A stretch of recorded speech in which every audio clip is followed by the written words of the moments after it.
dibuang saudara. Sedikit ya.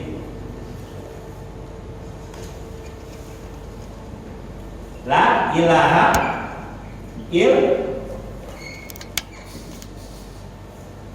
tidak ada Tuhan. Sebenarnya sini ada kalimat lagi nih.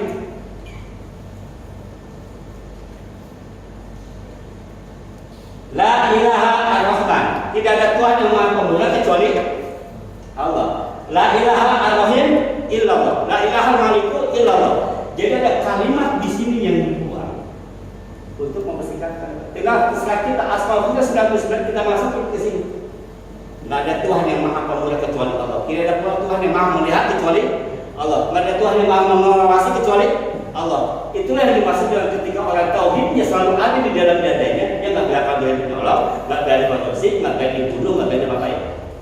Kenapa? Karena la ilaha illallahnya mantap udah. Bukan cuma sekarang la ilaha illallah, la ilaha sekedar itu.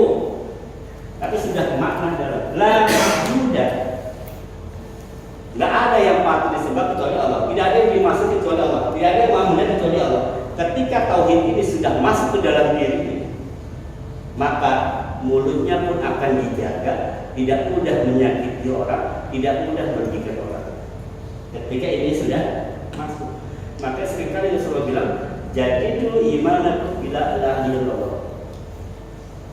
Klipkas lagi, cas lagi hatimu dalam la ilaha illallah. Kenapa? Karena kita suka ngejawabnya Pak. Nanti kita belajar tentang syuruk dan futur. Kalau di syuruk, wah ilah sholat luar biasa. Lagi syuruk lagi naik imannya.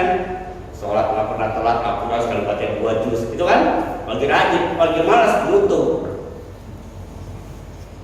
Lagi futur suka ada kan? Nah, ketika futur, itulah penting. Nah, yang kedua tadi apa ya? Jilbab? Jilbab masuk gereja boleh nggak?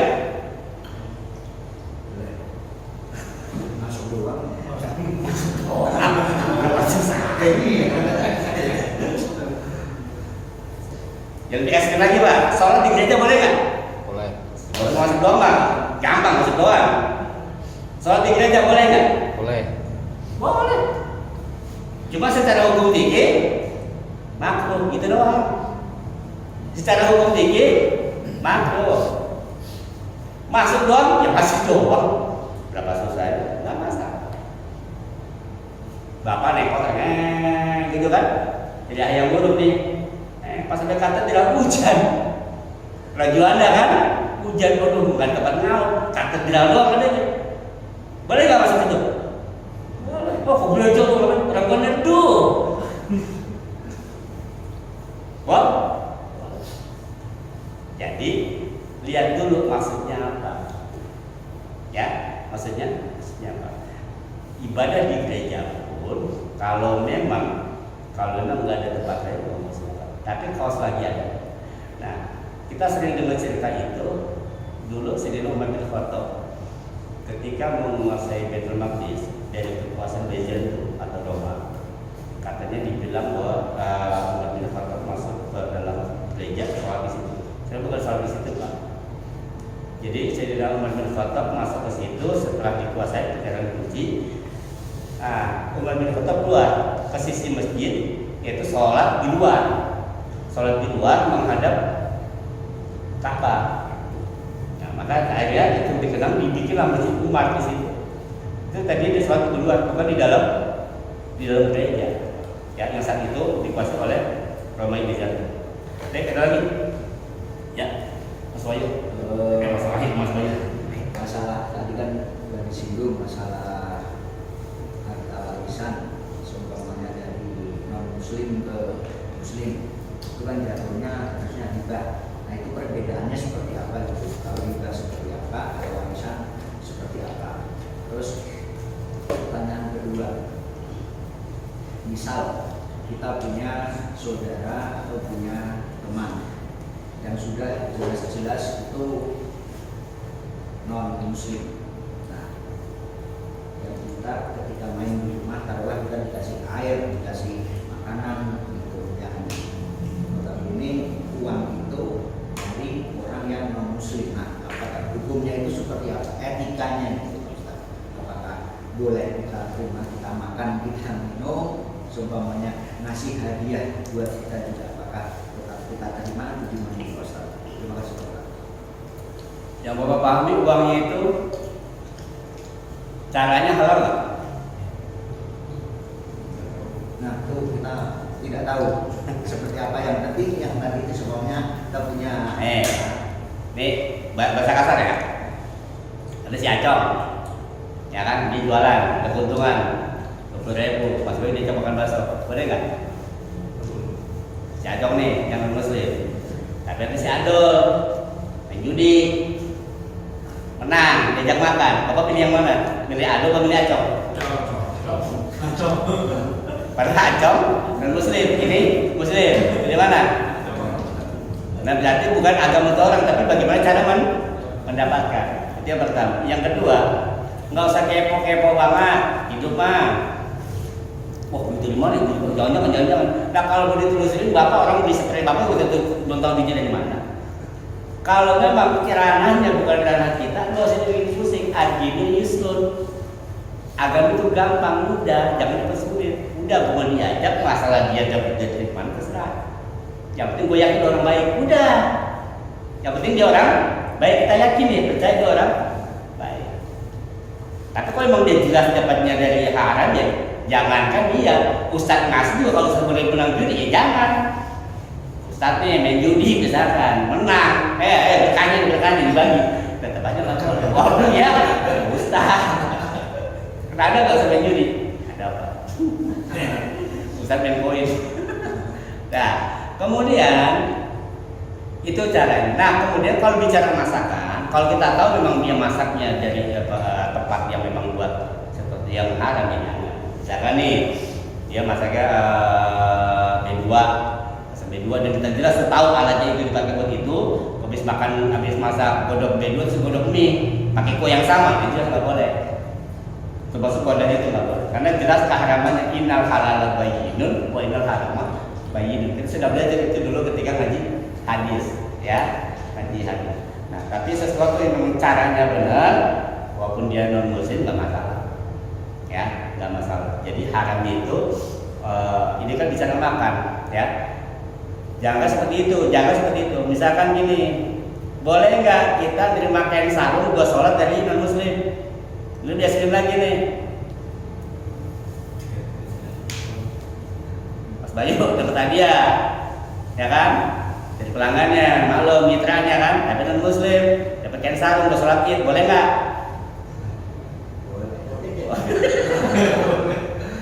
Boleh. Jadi jangan tersulit. Kalau itu jelas-jelas kita tahu caranya cara halal dan orang-orang baik. Tapi kalau kita sudah yakin bahwa orang nggak baik, dapatnya juga dengan cara yang baik, jangan diterima. Tapi kalau misalkan kita tahu dia orang nggak baik, kalau kita tolak dia akan marah atau dia akan kecewa kalau kita tolak, nyenengin dia itu jadi ibadah. Sini dah saya ambil. Ya, tapi kasih ke orang lagi yang membutuhkan. Bapak dapat pahala karena menyenengin dia nih, baru dapat pahala karena nyenengin orang yang bapak kasih. Jadi dapat 2 pahala. Jangan mentang-mentang kita bukan golongan kita, aku nggak mau begini, nggak usah. Terima dia hadiahnya, dia seneng nggak? Seneng, dihargai. Tapi bapak nggak suka barang itu, misalkan nggak suka bajunya, bapak kasih orang lain. Kasih, seneng nggak dia? Seneng, bapak dapat pahala 2. Itu bapaknya ya. Terus tadi apa yang sama? Hibah sama warisan itu bedanya. Ya, kalau warisan hitungan jelas. Ya, kalau warisan hitungannya jelas. Ya, kalau anak berapa, istri berapa, nanti ada yang warisnya tuh.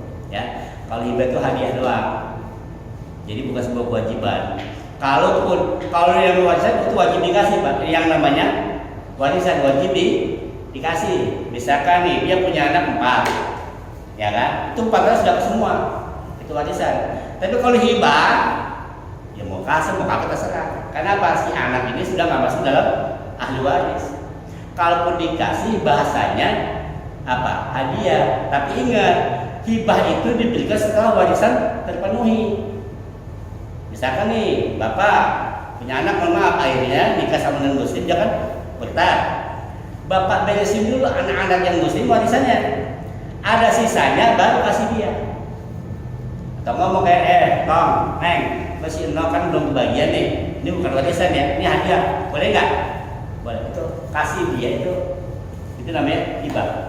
Tapi kalau warisan diutamakan, wasiat dan warisan. Jadi kewajiban jenazah itu ada tiga. Ketika meninggal dunia yang harus diberesin, pertama Pak, hutang. Ini kewajiban ahli waris nih. Hak dan kewajiban ahli waris pertama hutang, yang kedua wasiat, yang ketiga warisan. Ketika tiga ini belum diberesin, maka si mayat di dalam kubur masih nyangkut, masih kebakaran. Ketika orang tua meninggal dunia, lihat dulu dia punya utang nggak? Ini pertama dulu deh. Punya utang apakah ke orang tua kita atau yang meninggal sebagai ahli waris? Oh, nggak punya utang. Oke. Ada wasiat nggak? Kalau ada wasiatnya dulu jalannya. Kalau nggak dijalan, ini yang di dalam kubur masalah. Kemudian yang warisan, selagi warisannya belum diberesin, ini yang di kubur pun masih belum tenang. Maka dari situ tiga-tiga ini. Sekarang kan kebalik Pak. Orang tua mati warisan dulu yang diributin. Dan utangnya pada tutup mata. Padahal enggak, seharusnya tuh penuhi tiga-tiganya. Ini kewajiban kita ahli waris kepada si mayit. Selagi ini belum selesai, maka si mayit masih belum tenang. Misalkan nanti pada ribut warisan, yang sedih siapa? Yang di dalam. Baik, kalau bicara warisan lagi lah, beda lagi babnya. Baik, ada lagi? Cukup ya? Ya, intinya dari sahabat beliau pertama, bahwa kita harus tegas untuk masalah akidah, ada toleransi. Tapi kalau masalah sepanjang dulu, nah itu kita masih bisa diskusi ya. Yang jelas jangan terjebak oleh sesuatu yang akan merugikan pada kamu. Yang kedua, apapun di luar kita, ya kita tahu batas. Kalau bukan muslim ya kafir, kalau bukan kafir ya muslim. Ya, itu saja patokannya. Kita nggak ada batas toleransi masalah agama, masalah ibadah. Tahu masalah kepada agama yang lain. Tapi kalau masalah toleransi yang lain, kita sih nggak perlu diajarin. Kenapa?